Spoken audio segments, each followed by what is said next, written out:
Escuchas voces, todos los sentidos. 103.3, la radio de la Universidad de Rosario.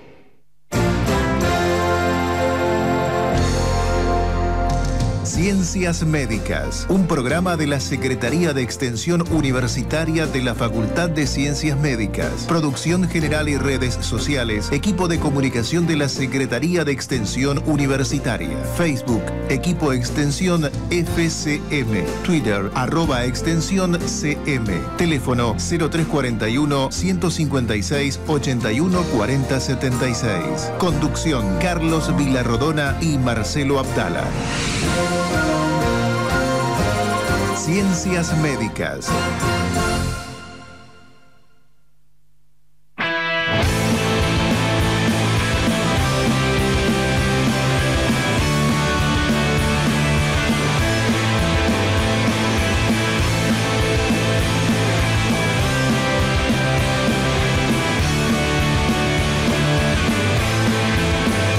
¿Qué esperas?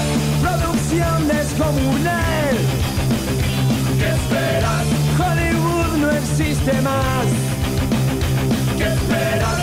Sudamérica es así. ¿Qué esperas? Esto es pura realidad. ¿Qué esperas? Solución en el final. Superman nunca viene por acá. ¿Qué esperas? Nuestro héroe es de verdad. Nacional, bien anónimo, inmortal. Es la historia.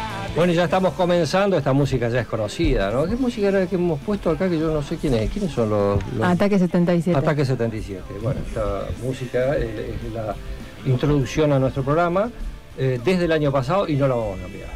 No la vamos a cambiar. No, por ahora no. Bueno, empezamos el programa, por supuesto, como siempre, somos los de siempre.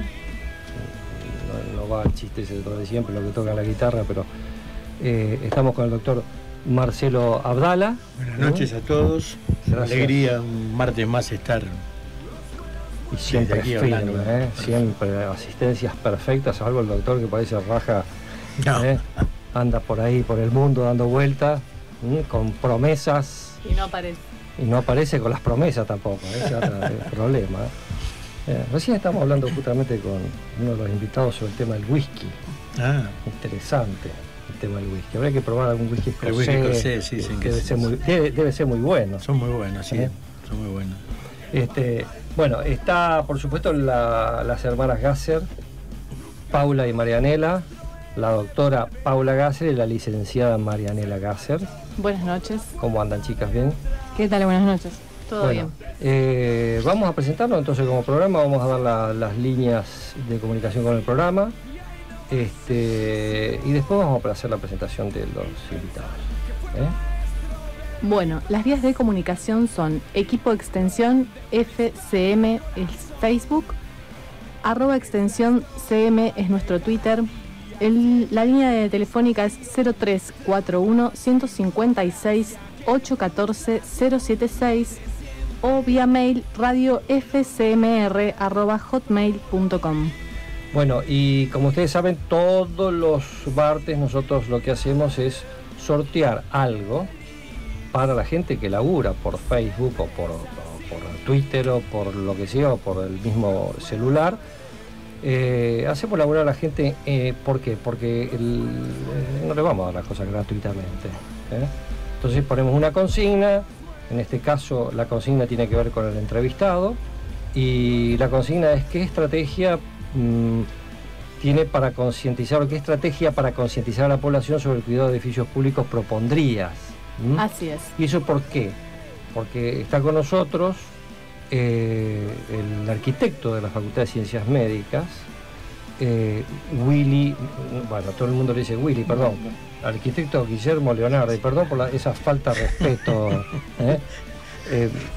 Willy, en realidad todo el mundo... Otros me dicen otras cosas. Claro, bueno, pero vamos a dejar esa parte sí, para sí, otro momento, pero es Willy, todo el mundo conoce con el arquitecto Leonardi, ¿no? Ahí está. El arquitecto Willy, Guillermo Leonardi. con él vamos a hablar sobre la facultad, el edificio de la facultad, y ahora ya les voy a contar un poquito de qué se trata. No sin antes agradecer, como siempre, al Colegio de Médicos, al Colegio de Fonoaudiólogos, a la Fundación del Nuevo Banco de Santa Fe, a Cirugías Rex, que está ahí en la calle Urquiza al 3200, que bueno, ellos nos dan algunos elementos como para sortear de vez en cuando.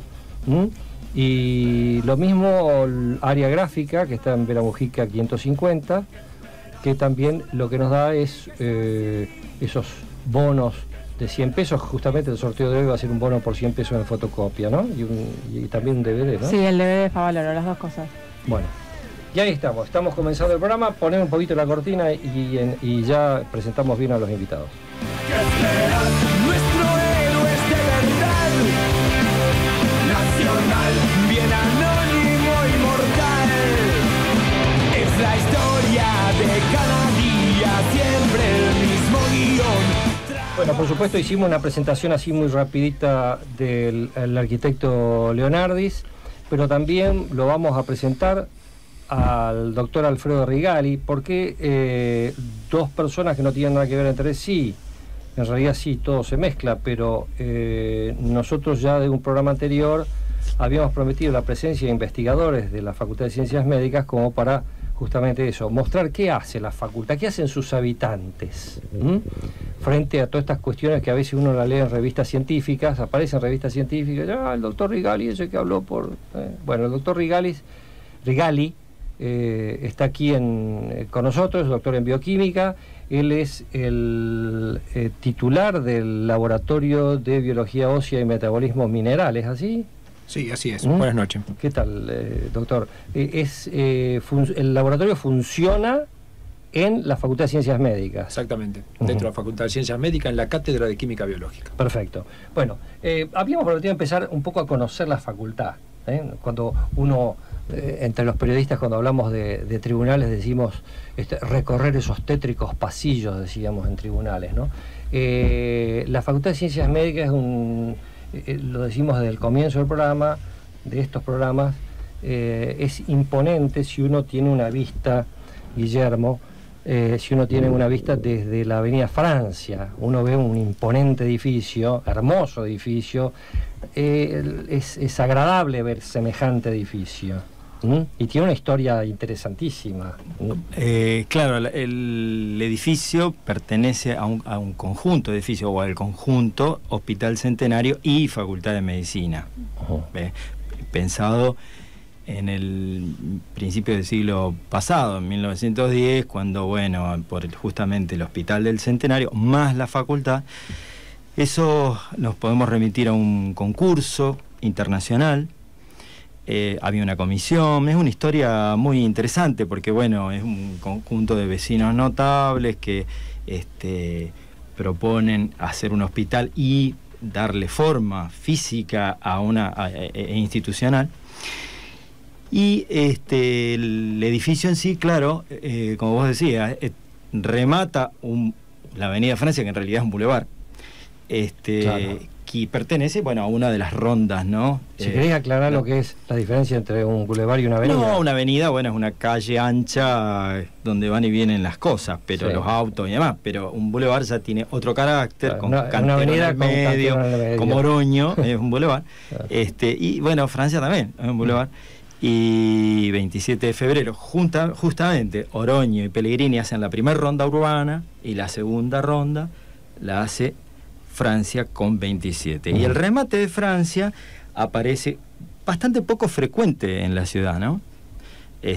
Una avenida que termina en un edificio. Pasaba lo mismo desde el otro lado, con la fachada ya demolida, encantadora fachada del Centenario, perdida en la piqueta del 70. Bueno, y el edificio se salvó de casualidad, creo que se salvó pero había un proyecto también para amputarlo. Las estaciones de trenes también solían ser la culminación de alguna también, calle. Sí.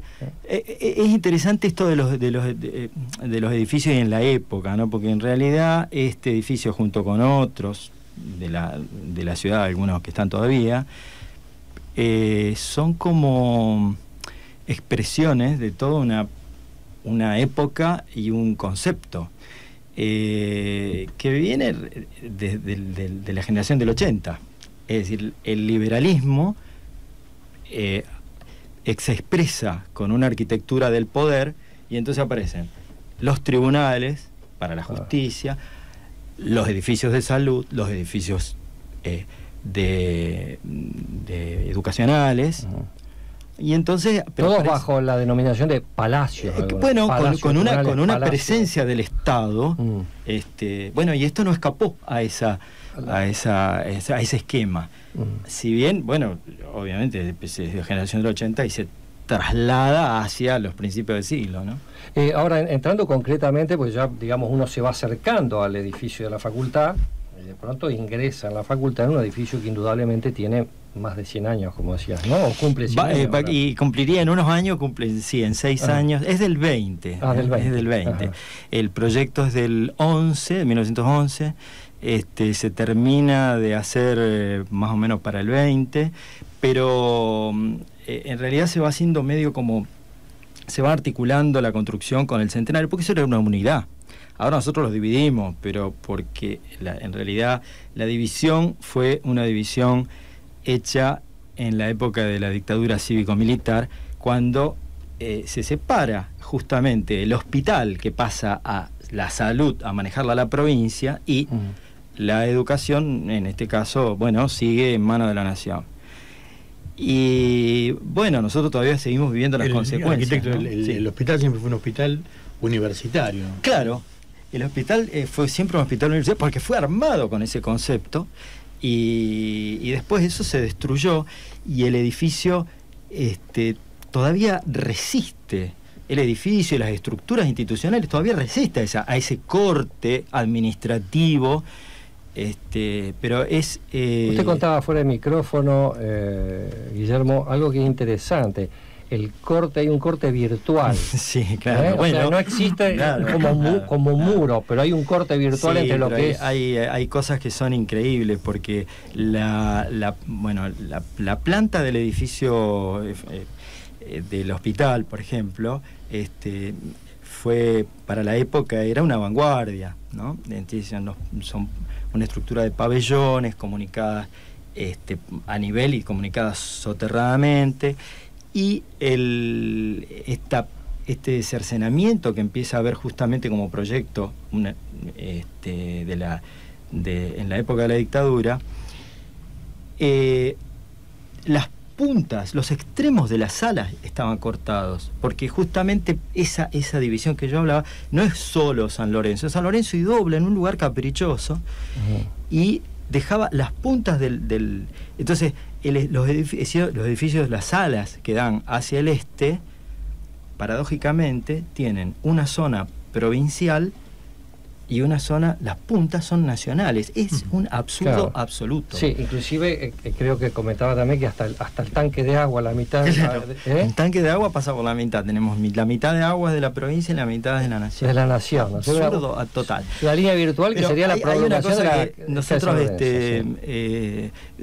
yo decía, bueno, la fachada del centenario no se salvó de la piqueta, y nosotros, en el edificio... También había un proyecto, casi como un símbolo de la época que se estaba viviendo. También iba a ser cercenado sus alas, iba a quedar nada más que el frontispicio, o sea, lo que nosotros vemos, las columnas, y el sector principal, digamos, el anfiteatro en la planta baja, y el resto iba a ser demolido.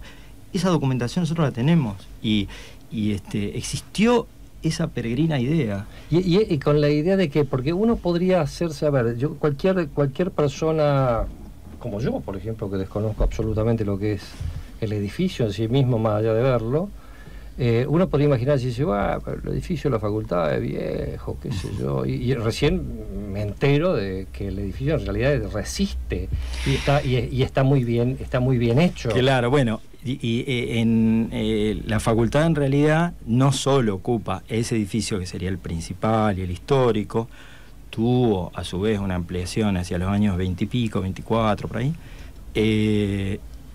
pero además ocupa otros espacios, otras salas. Por ejemplo, lo que fuera la sala 7 y 8, otro lugar que fue también en la época de la dictadura fue demolido para construir en el mismo lugar otro espacio igual, otro pabellón igual. Sí, fueron destruidos 2 edificios para volver a construir otra vez otra cosa que no son obras de valor realmente. Y pensando ahora y ahí en ese marco nosotros nos vamos armando, es decir, funcionamos en esa articulación, ¿no? Un edificio por allá, otro por allá, y ahí nos vamos distribuyendo y funcionando como podemos. Porque realmente yo digo, por empezar, la figura de un arquitecto en una facultad es bastante llamativa, ¿no? Bueno, nosotros trabajamos 3 arquitectos, en este momento somos 3, ¿no? En la Secretaría Técnica. Y si bien digamos, obviamente la universidad tiene su Secretaría de Política Edilicia, de ella depende el Departamento de Construcciones, y en particular nosotros en la Secretaría Técnica desarrollamos los proyectos. Naturalmente que esos proyectos son articulados con la Secretaría y con la Dirección de Construcciones.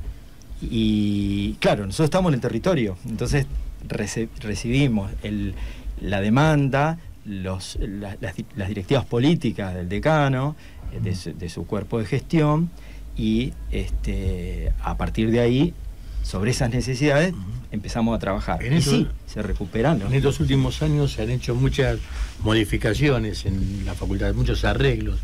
¿Podés enumerar alguno de ellos? Bueno, en realidad hubo anfiteatros, claro, bueno, nosotros hubo intervenciones de la universidad importantes, que fue hubo un incendio importante en el 2.º piso y fue reciclado, fue proyecto de la universidad y gestionado, etcétera. La escuela de enfermería, otro edificio más, y en este momento se está construyendo el comedor del área de salud. Estos 3 proyectos son gestados, desarrollados desde la Secretaría. Y en este ámbito más doméstico nuestro, es justamente las obras recientes que nosotros estamos recuperando. Un anfiteatro en la planta alta, otro en la planta baja. Antes de entrar en eso, ¿podemos hacer un breve corte y las enumeramos ahora cuando volvamos? ¿Cómo no? Enseguidita nomás. Estamos entonces con el arquitecto Guillermo Leonardis, que acaba de mencionar, está junto a otros 2 arquitectos en la Secretaría Técnica de la Facultad de Ciencias Médicas, y ya vamos a empezar a conversar también con el doctor Alfredo Rigali, que es el primer investigador que nosotros presentamos en este ciclo de programas 2014, doctor Alfredo Rigali, el doctor en bioquímica, y vamos a hablar de algo muy interesante y que tiene mucho que ver también con nuestra región, con él. Enseguida volvemos, dale.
Bueno, ya estamos, fue el Indio Solar y estuvo de moda todo este fin de semana, se armaron unos cuantos, no hubo tanto lío en Gualeguaychú, pero bueno, son 100 y pico mil, casi 200.000 personas en Gualeguaychú, ¿no?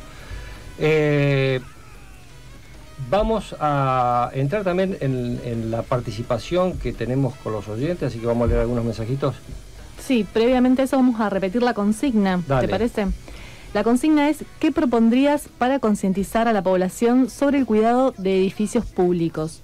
Vamos a remarcar que solo por hoy nos vamos a manejar con Facebook para la consigna, para las respuestas. Entonces repetimos, es equipo extensión FCM, así que comuníquense. Y ya tenemos algunos mensajes ahí, Paula, ¿no? Sí, hay algunas respuestas. Por ejemplo, Melina Ramallo, Eri Silva, Fiamma Rodríguez. Franco Faciuto escribió bastante, te leo un pedacito. Dale. Es fundamental, dice, generar lazos de pertenencia, entender que son nuestros cada uno de esos ladrillos, que fue una inversión de la sociedad para la sociedad. Respetar ese lugar como nuestra casa, que es también lo que es, ya que nos pertenece. Pertenencia actualmente nuestra, pasada de nuestros abuelos y futura de nuestros hijos. Y bueno, y sigue el mensaje, es re largo. Bueno, impresionante, muy bueno, y además es algo que nosotros siempre recalcamos. Debe ser uno de los pocos edificios que no está pintarrajeado, y eso es por un consenso tácito entre los chicos, los alumnos, la gente, cuida el edificio. Eso está bueno. Después se lo vamos a consultar al arquitecto Leonardi. Dijimos que nosotros estábamos presentando por primera vez, después de un año de programa, a los investigadores de la Facultad de Ciencias Médicas, y hemos empezado este ciclo con el doctor Alfredo Rigali. El doctor Alfredo Rigali es doctor en bioquímica, es uno de los directores o codirector del laboratorio de la facultad, del laboratorio de fisiología de biología ósea. De biología ósea y metabolismo mineral, y que funciona dentro de la Facultad de Ciencias Médicas. Es decir, es un bioquímico que está en la Facultad de Ciencias Médicas haciendo todas estas investigaciones. En primer lugar, muchas gracias por venir, ¿no? Porque un horario es un poco difícil, pero... No, gracias a la invitación. Es un lindo horario para reposar y escuchar cosas interesantes, ¿no? En primer lugar, yo escuchaba recién que hablaba el doctor Marcelo Abdala con usted, y hablaban de las características de este laboratorio. Vamos a ubicar también a la gente de qué hablamos cuando hablamos de un laboratorio de biología ósea y metabolismo mineral, pero en este caso como para mandarnos un poco la parte, como para decir, la Facultad de Ciencias Médicas, la que tenemos los rosarinos, es muy importante, y además tiene este laboratorio que es muy importante a nivel internacional. ¿Es correcto eso? Sí, en realidad, digamos, nosotros creemos que estamos trabajando en un buen lugar. Yo me siento muy cómodo. No digo mi primera casa porque puede haber gente que se ofenda, pero es mi segunda casa. Uno vive ahí adentro y yo vivo muy cómodo. Sí. Este laboratorio funciona desde los años 80, pero tiene una larga historia, un poco más larga todavía, en el estudio del metabolismo mineral y los tejidos óseos, y el tejido óseo. Fue fundado por el doctor Puche, que todavía camina por el laboratorio a veces, aunque está jubilado. Y yo empecé a manejar el grupo en el año 2003, más o menos en la época que el doctor Puche se jubiló. Y ahora es un laboratorio, digamos, que se dedica básicamente, hablando de manera sencilla, al hueso. Por eso se llama metabolismo óseo. Claro. Y estudiamos del hueso fundamentalmente lo que son los procesos que ocurren dentro del hueso, aquellos que lo mejoran y aquellos que lo deterioran, y los factores ambientales en general que pueden afectar. Por la tecnología que tenemos no estudiamos los factores genéticos. Eso hay otros laboratorios que lo hacen mejor que nosotros. O sea que nos estamos inclinando más hacia el contacto con el ambiente y el perjuicio que pueden ocasionar ciertas cosas del ambiente y ciertos fármacos que se utilizan que pueden deteriorar el hueso. Usted hace un momento decía, en el periodo de intervalo, de que se encuentra entre los 3 o 5 laboratorios en estudio del metabolismo mineral y óseo más importantes del mundo. Sí, eso quizás no me alcanzó el tiempo para terminar cuando estábamos hablando. Nuestro laboratorio tiene varias ramas. El metabolismo mineral tiene varias ramas. Una de las ramas es la que estudia el flúor. El flúor es una sustancia que está en el ambiente, que está habitualmente en el agua que tomamos, y que tiene efectos beneficiosos y perjudiciales de acuerdo a la exposición que uno tenga al flúor. Siempre digo que cuando doy una charla sobre esto pongo una moneda de un peso de un lado y del otro. Es una moneda de de dos caras, y de acuerdo a cómo uno lo maneja puede caer de un lado o del otro. En ese tema en especial, en el tema de flúor, nosotros estamos muy bien posicionados, estamos relacionados con los mejores laboratorios del mundo, y cuando nos han visitado, para sorpresa nuestra, las primeras veces que nos visitaron quedaron muy sorprendidos de la calidad humana que tenemos y de la producción, hasta el punto que bueno, hemos empezado a tener convenios y subsidios binacionales para trabajar con otros laboratorios, especialmente con uno de Brasil, que es donde yo considero que está la persona de más valor en el estudio del flúor. Después, referido a todo el metabolismo mineral, no puedo decir que estamos entre los 3 o 5 mejores laboratorios, porque en tejido óseo hay laboratorios de mucho más renombre. Pero especialmente en el flúor, donde es la parte más importante de nuestro laboratorio, estamos muy bien posicionados. Estoy muy, muy orgulloso realmente del grupo que está trabajando. Para quienes desconocemos el tema de lo que es esto, uno inmediatamente asocia flúor, pasta dentífrica, dientes, y por ahí dice... hay que agregarle flúor al agua o qué sé yo, uno escucha cosas que uno muy bien no termina de entender, pero que parecieran importantes, que si se le agrega flúor el diente se fortalece, pero si se excede el diente se perjudica. Esto de las dos monedas, las dos caras de la moneda. Claro, y en el hueso, ¿cómo funciona eso? Como para entender un poquito el tipo de trabajo que hacen. El efecto del flúor sobre el hueso aparentemente es el mismo que sobre el diente. En ciertas dosis los investigadores durante mucho tiempo dijeron que hacía bien, que era bueno, inclusive se utilizó como medicamento. Hasta no hace mucho, 15 años atrás, se vendía en la farmacia fluoruro de sodio y se lo recetaban a mujeres con osteoporosis para mejorar la masa ósea. La realidad es que nosotros nunca pudimos reproducir ese resultado en animales de experimentación. Y eso es lo que me motivó a estudiar un poco, realmente. Y los trabajos de los otros científicos a nivel de trabajo con seres humanos siempre fue bastante contradictorio también. Siempre hubo un grupo que estaba a favor de usar el flúor y un grupo que estaba en contra. Nosotros en el laboratorio nunca lo pudimos reproducir. Y es más, ahora aún trabajando con dosis bajas, lo que encontramos es que sobre el hueso no logramos efecto beneficioso. Y aún en dosis baja tiene efectos importantes en algunos sistemas del organismo que han explicado una serie de cosas. Por ejemplo, el flúor está en el agua. En la Argentina hay flúor en el agua, en algunos lugares como el sur de Córdoba y La Pampa hay bastante, y hay bastantes problemas. Hay inclusive personas jóvenes que tienen problemas de movilidad por deformaciones óseas, por dolores óseos. También en el sur de la provincia de Buenos Aires, pero mucho más importante, este fenómeno se ve, por ejemplo, en India y en China. En India encima las poblaciones son tan grandes, por millones se cuentan las personas que tienen problemas óseos por el flúor. Y Tanzania es otro país interesante, donde las cosas están magnificadas respecto a la Argentina, pero acá tenemos problemas interesantes.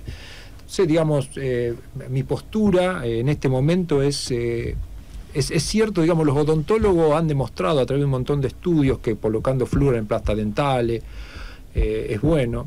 Y en cierta medida quieren que el flúor se ponga en el agua para que nos llegue ya más fácil y que no le podamos escapar al flúor. Pero con las concentraciones que se ponen en el agua ya hay efectos indeseables.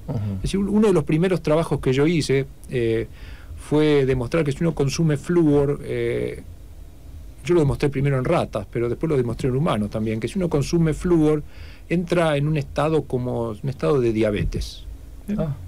Y eso fue por los años 90 y bueno, publicamos ese trabajo y al poco tiempo apareció un trabajo no me acuerdo si era en la revista Diabetes Care o Diabetología, que son revistas muy importantes sobre diabetes, donde un investigador en la India como que se le había prendido el foquito, es decir, ellos tenían flúor en el agua, pero él le estaba tratando gente por diabetes, tenía una población donde era prácticamente el 80% tenían diabetes. Entonces, cuando leyó el trabajo nuestro, para mí fue una gran satisfacción, porque uno dice, qué rápido que dio resultado la investigación mía. Entonces la población lo que hizo, le sacó el agua, le puso agua mineral y toda la gente como que se sanó. Ahora, frente a eso, porque ya muchos estarán escuchando y dicen, bueno, ¿qué pasa con el agua nuestra? Ustedes hacen el análisis del agua que consumimos también nosotros. El agua de Rosario se toma del río Paraná. El agua del río Paraná es agua de lluvia.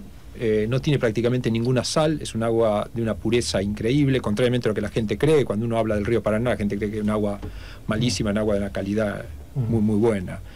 El agua, como viene por el río Paraná, no tiene flúor, o lo que tiene es insignificante, lo podemos detectar con dificultad con los instrumentos que tenemos. Sin embargo, bueno, hay una ley provincial y no sé si una ley nacional de floración de aguas, ¿no? que exigiría en cierta medida a los gobiernos que fluoren el agua para prevenir las caries. Si bien se dice que la están florando, yo creo que en este momento no hay floración de agua y preferiría que así siga. Yo siempre cuando hablo con los odontólogos, viendo los efectos adversos que tiene el flúor, y hablo con los odontólogos piensan que, bueno, florar es lo mejor que hay. Yo siempre les digo lo siguiente, si una persona pierde un diente, la tecnología de la odontología ha avanzado tanto que le pueden poner un tornillo, un diente postizo y queda como nuevo. Claro. Si yo le arruino el páncreas, le arruino algún órgano a una persona, no tengo reemplazo todavía. Entonces, estuve en Córdoba también hablando de esto, porque allá tienen algunos problemas. Yo creo que, digamos, los que investigamos estos temas debemos sentar en una mesa. Si hay dudas, si alguien dice que no es bueno, yo no pondría flúor en el agua. ¿Y esa ley es muy antigua? No les sabría decir, no es una ley muy antigua, no es una cosa, digamos, creo que está dentro de los 20 años. Y en algún momento escuché que ya estaba florándose el agua de Rosario. Entonces, bueno, como nosotros tenemos un equipamiento para medir flúor en el agua con altísima precisión, cada vez que se mide sacamos una muestra de agua de Canilla, o inclusive hemos hecho un estudio en toda la provincia de Santa Fe, aprovechando los alumnos de medicina que son de diferentes lugares, cada uno nos trajo muestra de agua de pozo, de corriente, de bidón. Hemos medido, hecho un relevamiento, y el agua de Rosario nunca le hemos encontrado flúor. Doctor, usted estaba hablando de los estudiantes de medicina. En el equipo que usted está dirigiendo desde el año 2003, hay también actualmente estudiantes de medicina. ¿Cómo está conformado el grupo de investigadores? Sí, el grupo nuestro, digamos, yo soy el laboratorio tiene director y codirector. El doctor Puche, que está jubilado, sigue siendo el director, pero, digamos, en cierta medida yo soy el director actual porque, digamos, él no tiene gente a cargo. Después tengo un grupo, digamos, de investigadores, algunos que todavía están haciendo su doctorado o ya están haciendo su postdoctorado, son 5 o 6 personas. Y después el resto son muchos estudiantes de medicina y algunos estudiantes de la facultad de la carrera de biotecnología, de la Facultad de Ciencias Bioquímicas. Estos estudiantes participan en los proyectos y desarrollan actividades bastante interesantes. Para nosotros son un gran apoyo. Primero porque uno cuenta con el gran entusiasmo que tiene el alumno cuando empieza a ver que puede descubrir cosas, ni hablar a aquellos alumnos que han logrado participar de proyectos que después han sido publicados en revistas importantes a nivel internacional. Entonces el entusiasmo, por eso tenemos un gran afluente, porque se habla entre los alumnos, y yo no digo diariamente, pero muchas veces en la semana tengo alguien que me cruza por los pasillos y dice: ¿qué tengo que hacer para trabajar en su laboratorio? Nosotros, ojalá pudieran trabajar todo. El problema es que el lugar, hasta que el arquitecto acá me amplíe el laboratorio, tenemos que manejarlo con la gente. Sí, claro, lo comprometo ya que me... Ahí vamos a aprovechar la queja, pero también vamos a hablar ahora en el próximo bloque de lo que se está haciendo justamente de esto, ¿no? Y doctor, lamento que no tengamos también tiempo como para hablar de la cerveza. Me enteraba que es un gran fabricante de cerveza. Sí. Lástima, no voy a poder traer acá con una picadita. No quiero que se mezclen las cosas. No. Aunque alguna vez, normalmente, digamos, cuando tenemos algún logro importante, destapamos alguna cerveza. Bueno, acá podemos inventar algún logro importante, por ejemplo, festejar el aniversario del programa, alguna cosa así. No hay ningún problema, es cuestión que me avisen. Vamos a volver enseguida, estamos entonces con el doctor Alfredo Rigali y el arquitecto Guillermo Leonardi, y enseguidita nomás vamos a volver, pero antes vamos a dar un par de informaciones que tienen que ver con la actividad de la Facultad de Ciencias Médicas. Marianela. Así es. El 24 de abril se inicia el curso de Neurofisiología Clínica aplicado a la medicina física y rehabilitación. Está dirigido a médicos especialistas o en formación en medicina física y rehabilitación y médicos en general. Recordamos, inicia este 24 de abril con examen final. Más información en el Colegio de Médicos. Bueno, vamos a ir a la música, volvemos enseguida. ¿Vos tenés alguna persona más que dijo algo en el Facebook? Dame un par más. Leemos un mensaje más. Bueno, Cintia Tedini dice: yo propondría una campaña publicitaria que apele más al corazón que a la razón de la gente, que nos haga entender realmente que los edificios públicos son nuestros y al cuidarlos somos solidarios con toda la gente que los utiliza y trabaja en ellos. Saludos. Otro más. Romy Solís dice campaña en las escuelas, ya que la mayoría de las veces son los jóvenes los que más daños hacen y menos conciencia tienen. También la publicidad televisiva dice que haga reflexionar a la población en general. Bueno, listo. Volvemos enseguida. Dale, Ana. Quiero revolcarme con vos. Quiero revolcarme con vos. Quiero revolcarme con vos. Quiero revolcarme con vos. Quiero revolcarme con vos.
Bueno, apenas 15 minutos nos quedan lamentablemente porque se está poniendo picante el programa, lindo, interesante. Seguimos conversando sobre todas estas cosas que tienen que ver no solamente con el ámbito de lo que es el edificio, la facultad, sino también sobre las investigaciones que están haciendo dentro de la facultad a partir de la charla que estamos manteniendo con el doctor Alfredo Rigali y el arquitecto Guillermo Leonardi. Antes Vamos a volver a agradecer al Colegio de Médicos, al Colegio de Fonoaudiólogos, a la Fundación del Nuevo Banco de Santa Fe, al área gráfica, que es por el que nosotros hoy vamos a sortear en función de la consigna el bono por 100 pesos en fotocopia, que es área gráfica, está ahí cerca de la facultad, ¿no? Ahí a Vera Mujica 550. Y también cirugía Rex. Y cirugía Rex, también hay algo para decir de cirugía Rex, Paula. Así es, está lanzando una promoción, arrancó en marzo y por todo este mes de abril, de los estetoscopios Littmann están a un 15% de descuento y por tarjeta de crédito hasta 3 cuotas sin intereses. Así que pueden acercarse a cirugía Rex. Inclusive para aquel que quiere escuchar al vecino también se puede comprar uno. También. Y si son de afuera de Rosario, hacen envíos con previo depósito bancario. Bueno, fantástico. Seguimos entonces conversando junto al doctor Marcelo Abdala, con quien presentábamos recién, y vamos a entrar de nuevo en la facultad. Nos metimos allá en la facultad, un poco la historia, y ahora nos vamos a meter también, a ver si podemos brevemente contar también cómo se ha refuncionalizado la facultad en función de cosas que yo pude ver y que la verdad que sorprende. Honestamente sorprende. Primero le vamos a contestar a Franco. Sí, Franco era... Claro, que había enviado una nota bastante larga, sí, pero hablaba, o yo rescaté, del tema de la pertenencia de los edificios, ¿no? Y justamente esa cuestión de la pertenencia fue un poco el motor cuando nosotros encaramos en el 2011 una obra importante que se llamó Obra Entorno Facultad de Medicina, que fue en realidad recuperar la fachada y el entorno, o sea, todo lo que es la vereda.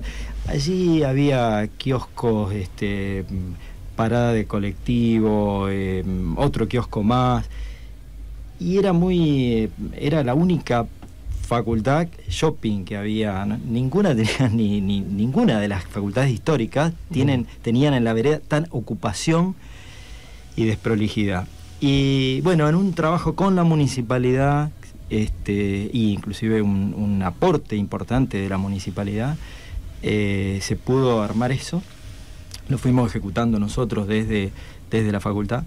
Y esto en respuesta al tema de la pertenencia, ¿no? Es decir, el sentirse parte de un lugar que tiene su brillo propio, su imagen, por lo menos externa. Y con respecto al interno, siempre hemos venido trabajando desde hace años, tratando de recuperar los espacios e ir en la medida de lo posible. Siempre es poco lo que se hace, claro, pero porque hay mucha gente, el desgaste es muy grande, el edificio es grande, bueno, pero lo que hemos hecho en los últimos tiempos fue, en ese marco de ir recuperando espacios, reciclando, o mejor dicho así, revalorizando circulaciones, escaleras, lucernarios, volviendo en la medida de lo posible a ciertos encantos que el edificio tenía. Se mantiene el encanto del viejo edificio, claro, con la refuncionalización de otros con obras nuevas, claro, y con nuevas tecnologías, y en ese marco hemos arreglado profundamente el anfiteatro central hace ya bastante tiempo. Y más acá en el tiempo hemos recuperado un par de anfiteatros más chicos en el año pasado, y en este momento estamos trabajando, en este momento se están ejecutando una batería de baños en el segundo piso, se están recuperando unas aulas donde van a ser trasladadas, unas aulas con un destino específico, se va a desafectar un área y vamos a armar en esa área otro anfiteatro. Son las aulas de histología que se van a mudar en tiempo muy cercano, y es una obra en 2 etapas. Nos mudamos y después empezamos a trabajar y armamos un anfiteatro para 144 personas. Eso ya está en obra, está licitado, está ejecutándose. Otras 2 aulas más grandes de anatomía normal se están recuperando en este momento. Y después tenemos proyectos. Claro. Y proyectos que ya están La oficina nuestra, como decía antes, trabaja el desarrollo de los proyectos, hacemos la ejecución, digamos, de los pliegos licitatorios, o sea que prácticamente salen listos para licitar de la oficina. Yo te quiero contar algo porque viene a colación de la pregunta. Yo tenía un amigo en Paraná, muy desprolijo el hombre, ¿no? Y iba a pescar. Entonces cuando se enganchaba el anzuelo, por ahí se enganchaba el anzuelo cuando pescaba, ¿qué hacía? En vez de desengancharlo, viste, es bastante complejo sacarse el anzuelo. Tiraba para arriba. No, agarraba con la tijera, una tijera que tenía y se cortaba el pedazo. Y digo yo, esto viene a colación un poco de lo que vi también en la facultad, de que por ahí las puertas las cortaron a la mitad y chauta, luego puertas hermosísimas. Era lo que hablábamos la otra vez, que el edificio fue muy maltratado, y no fue... Ahí había, cuando yo comentaba lo de las demoliciones, era porque en realidad había una no cultura del patrimonio arquitectónico. La década del 70 fue mortal para muchos edificios. Este conjunto del Centenario Facultad no se salvó, como contábamos al principio. Y además, si uno piensa que 2 alas iban a ser demolidas, o sea, iba a ser demolida casi toda la facultad, menos esa cosa ceremonial de la escalera y la planta alta, claro, y nada más. La no inversión fue terrible durante muchísimo tiempo. Después, cuando llega la democracia, entonces eso se revierte y empieza a haber un trabajo sobre la fachada, pero nunca sobre adentro, por lo menos en el edificio principal. Y hubo algunas otras inversiones y luego, siempre, como decíamos recién, las inversiones son pocas, siempre uno desea que haya más y tener más tiempo y que haya más por año, y bueno, se hace de acuerdo a en los últimos tiempos hay más presupuesto que en otros tiempos, y por ejemplo hay obras de estas que yo nombré de un fondo específico que es el PROMET, que en función de los niveles de evaluación que ha tenido la facultad han sido premiados, si se quiere, con esos fondos, y nos ha permitido hacer obras, y nos permite hacer obras interesantísimas, que son estos que estaba nombrando hoy, ¿no? Es muy interesante. Creo que esto nos posibilita a nosotros también abrir otra historia como para seguir comentando lo que es una facultad desde el punto de vista edilicio, para otros programas también. Pero tenemos al doctor Alfredo Rigali, que es el director, prácticamente el director, porque recién comentaba que el doctor Puche es el director, digamos, el alma mater del laboratorio, pero en realidad lo está dirigiendo el doctor Rigali. Yo quiero hacer una pregunta final, y lo quiero comparar con algunas cosas que tienen que ver con otra historia también, y que creo que pertenecen al doctor Rigali, pero dicen que las mujeres, las amas de casa, son buenas en la medida en que no tiran nada, ni siquiera las cáscaras de huevo, que por lo general se las ponen a las plantas y qué sé yo. Y sé que hay algo, que esto parece gracioso, pero que tiene su costado interesante, y que tiene que ver con el tema del calcio a partir de la cáscara de huevo. ¿Es así, doctor? Así es. Nosotros empezamos a estudiar, yo empecé a estudiar la cáscara de huevo, o el grupo nuestro empezó a estudiar la cáscara de huevo por una charla con un alumno. Yo siempre escucho mucho a los alumnos. Recuerdo un alumno de Entre Ríos que trabaja ahora en el laboratorio, terminó una clase y me vino a preguntar, como yo siempre le comento en las clases para que el alumno conozca que no somos solamente docentes, comenté del calcio y me vino a preguntar, dice, mi abuela dice que la cáscara de huevo la muele y se la pone a los guisos. Y digo, qué interesante, un tema que a mí siempre me interesó, qué bueno para estudiarlo. Digo, era noviembre, digo, venga a verme en febrero, vamos a ponernos a trabajar, vamos a ver qué. Y entonces empezamos a hacer una búsqueda bibliográfica y nos encontramos con que la cáscara de huevo es una cosa que la usa mucha gente, pero no tiene rigor científico, nadie la estudió. Pues yo creo que nadie la estudia porque no da ningún tipo de ganancia. La cáscara de huevo, no voy a patentarla el huevo. Claro. Entonces, bueno, nos pusimos a estudiar la cáscara de huevo y nos encontramos con que es el comprimido de calcio de mejor calidad y más barato que existe sobre la Tierra. Con esto publicamos un trabajo con el doctor Brun, que es uno de mis colaboradores, lo publicamos muy bien en una revista internacional de cómo procesar la cáscara de huevo, cómo debería ser el tratamiento para que la gente lo pueda utilizar.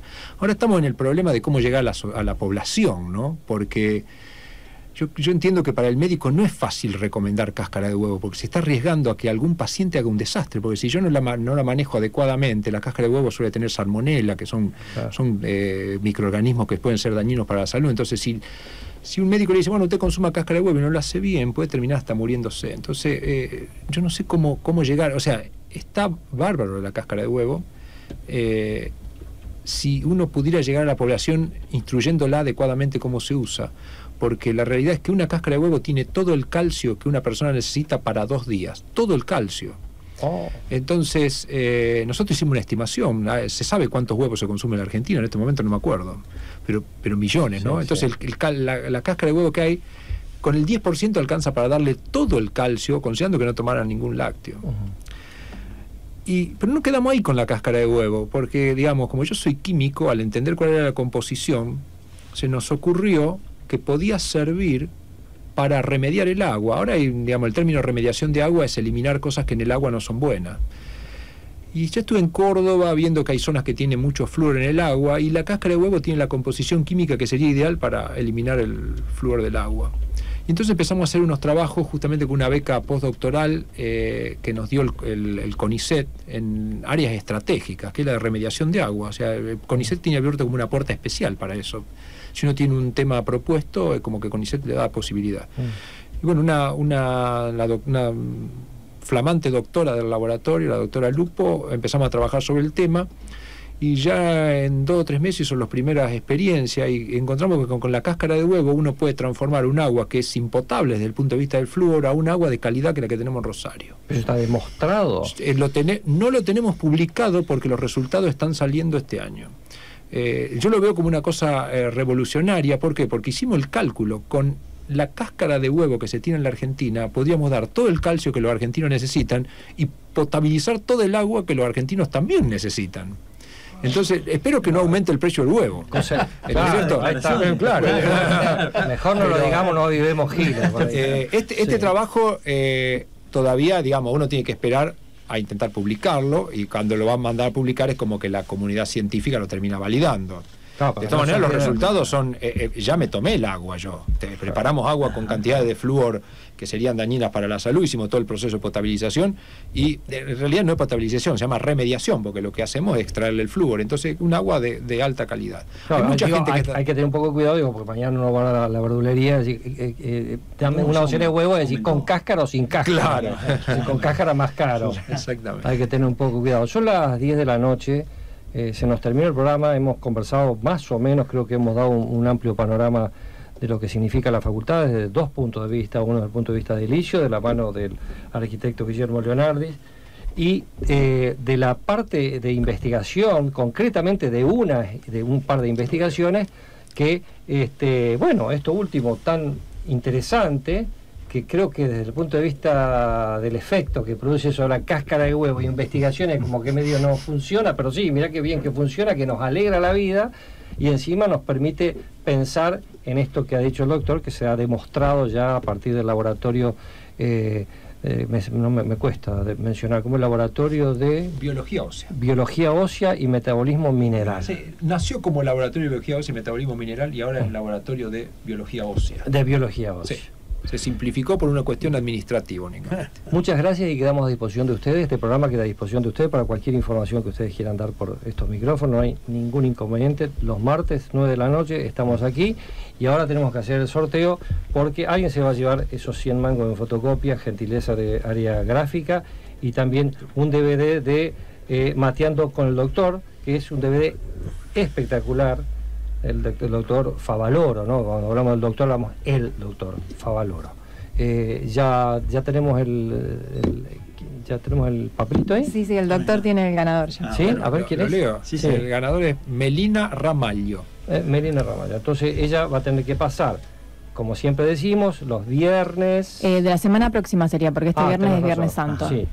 Bueno. Así que el viernes de la semana próxima por la mañana en lo posible, y si no, nos comunicamos con ella para acordar bien la hora y el día. Bueno, la casa está en orden, Marcelo, nos vamos, hasta la semana que viene. Nos tendremos que ir hasta la semana que viene. Les agradecemos mucho a los invitados. Muchas gracias a ustedes. Muy amables, y esperemos poder probar no solamente el whisky del doctor, el whisky escocés del doctor Marcelo Abdala, sino la cerveza del doctor Alfredo Rigali. Yo puedo traer un vino. Bueno, muchísimas gracias, buenas noches, gracias, chicas. Paula, Buenas noches. Marianela, nos vamos. Chao, Ana, gracias.